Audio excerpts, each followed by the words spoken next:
Mingoose Mouse lives in a house. Where does Mingoose Mouse live? In a house.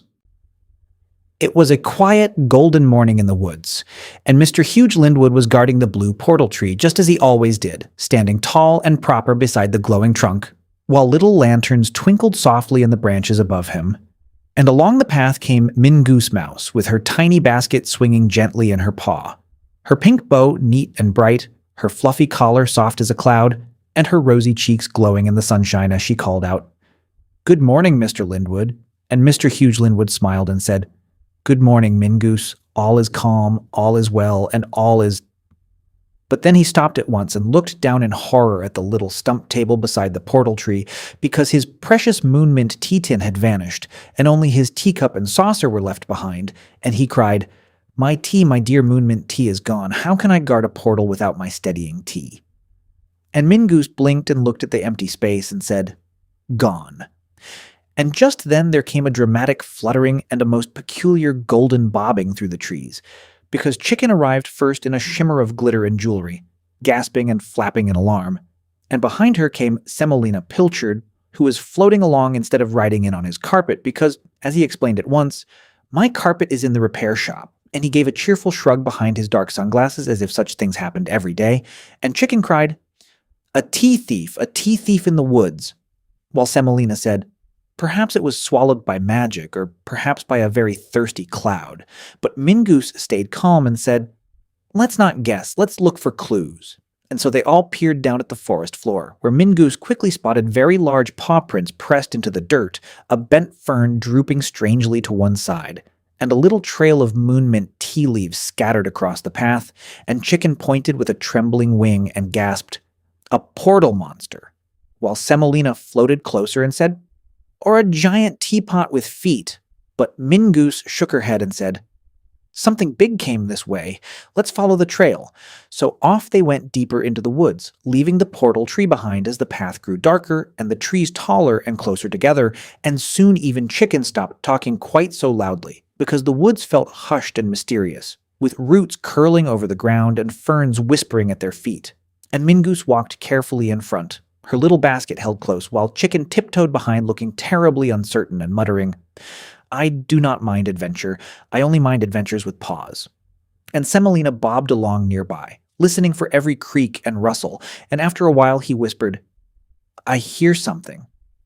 And Mingoose lifted one paw and said softly, "Shh, listen." And then from a little clearing ahead came the oddest collection of sounds anyone had ever heard in the woods. A clink, a puff, a sniff, a splutter, and then a tremendous sneeze, and a great soft cloud of steam burst up from behind the bushes, and Chicken nearly jumped out of her feathers and whispered, "It's definitely a monster," while Semolina said, "Or a kettle with a cold." And Mingoose, ever sensible, said, "We'll peek first." And so the three of them crept forward through the ferns and peered into the clearing, and there they found not a monster at all, but a great big shaggy brown bear sitting on the ground beside a tiny campfire looking completely flustered with a little kettle steaming on the flames, a floral teapot in one huge paw, a tiny teacup in the other, tea leaves absolutely everywhere, and Mr. Huge Lindwood's moon-mint tea tin lying open and spilling across the forest floor, and Chicken gasped, "Bear!"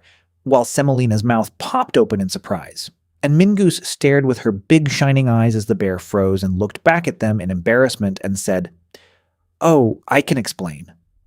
And he lowered the teapot very carefully and gave a shy little cough and said, "My name is Rarrous because when I'm hungry, angry, or protecting a friend, I go Raarrous, but the rest of the time I'm very calm."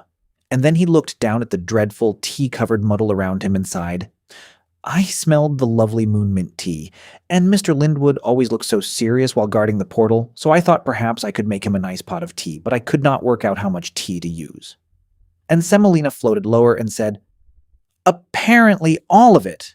And even Chicken blinked and looked less frightened now, because Rarrous the Bear did not seem wicked in the slightest, only soft-hearted and thoroughly muddled. And Mingoose stepped a little closer and said kindly, "That was meant kindly, Rarrous, but you should have asked first." And Rarrous nodded at once and said, "Yes, I know, I was wrong, I only wanted to do something nice." And so Mingoose led him gently back along the woadland path, with Chicken and Semolina following beside him, And when they returned to the glowing blue portal tree, Mr. Huge Lindwood stood waiting there with his hands folded, and his silver hair shining in the morning light. And Rarrous held the moonmint tea tin with both paws as though it were something precious, and he bowed his great shaggy head and said, "I am sorry. I took your tea without asking.